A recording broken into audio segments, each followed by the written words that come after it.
राजीव त्यागी जी, अब जवाब दीजिए। उनका आरोप है कि पॉलिटिक्स करने की कोशिश है ये सोनिया गांधी की तरफ से, कांग्रेस अध्यक्ष की तरफ से, और आरोप ये है कि जो राज्य इस वक्त मजदूरों से पैसे ले रहे हैं वो गिने चुने राज्य हैं, महाराष्ट्र, राजस्थान, कांग्रेस शासित राज्य। अन्य राज्य तो अपने खाते से पैसा दे रहे हैं, वो 15% हिस्सा दे रहे हैं मजदूरों का। देखिए, प्रश्न तो होना चाहिए था सत्ता पक्ष से कि सत्ता पक्ष की क्या तैयारी थी मजदूरों को लाने की। पूरे देश में करीब करीब 10 करोड़ मजदूर फंसे हुए हैं। उनको लाने के लिए करीब करीब एक करोड़ मजदूरों को लाने के लिए 10,000 गाड़ियां चलानी पड़ेंगी। 10 करोड़ को चलाने के लिए कितनी गाड़ियां चाहिएंगी, ये सरकार बता दे तो बहुत बेहतर बात है। सरकार के प्रवक्ता ने बहुत स्पष्ट रूप से कहा कि सरकार का ऐसा कोई मंशा नहीं था पैसा वसूल करने की या किसी भी काम के लिए।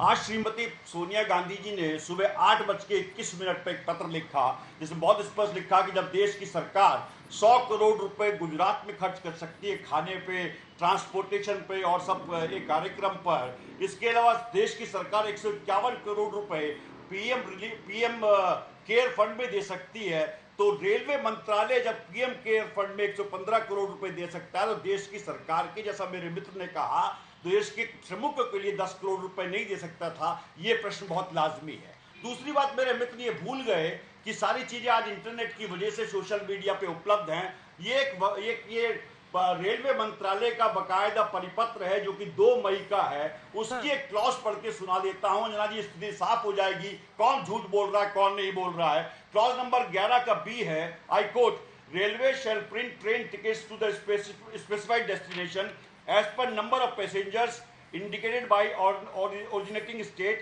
and hand them over to the local state government authority. C. The local state government authority shall hand over the tickets to the passengers cleared by them and collect the ticket fare and hand over the total amount to railways. Railway की मंशा बहुत स्पष्ट थी कि railway निश्चित रूप से पैसा कमाना चाहता था। लल्लन टॉप जो आपकी संस्था है, आपकी आज तक की संस्था है जिसको हम लोग लगातार देखते हैं, उसकी एक खबर के मुताबिक अगर आप देखेंगे तो पाएंगे लल्लन टॉप ये कहता है बहुत स्पष्ट कि एर्नाकुलम बकायदा जो एक रेलवे का बहुत बड़ा स्टॉप है उसमें 64%, उसमें बकायदा 32 लाख रुपए के टिकट रेलवे ने बेचे। एक रिपोर्ट के अनुसार स्टैंडर्ड वर्कर्स एक्शन नेटवर्क के हिसाब आज देश के श्रमिकों के पास 100 रुपए की भी पूंजी नहीं है। ऐसे समय पे ये सरकार अमानवीय कार्य करने का कार्य कर रही है और अमानवीय कार्य करके निश्चित रूप से देश के मजदूरों को ठगने का काम कर रही है। मैं पूछना चाहता हूं अपने मित्र से, क्या देश के श्रमिकों ने अपने खून पसीने से देश को नहीं बनाया है? क्या भवन, बड़ी बड़ी अट्टालिकाएं, बड़े बड़े बांध, बड़े बड़े जितने भी हमारी क्या नाम उसका रेलवे की परियोजना है या जितने भी प्राइवेट सेक्टर में काम करने वाले मजदूर हैं या खेतीहर मजदूर हैं, उनका कोई राइट सरकार के खजाने पर नहीं बनता है? जब 68,000 करोड़ रुपए आप राइट ऑफ कर सकते हो देश के उद्योगपतियों का, तो मेरे मित्र क्या मजदूरों को नहीं पहुंचाया जा सकता था? हमने ये देखा है कि सैकड़ों किलोमीटर की यात्रा करके, हजारों किलोमीटर की यात्रा करके, और जिनके पैरों में बीमारी पड़ गई मजदूरों की, उनको आप उसके बारे में क्या कहेंगे? वो जिसके हाथ में छाले, पैरों में बीमारी है, उसी की दम पे रौनक आपके बंगले पे आई है।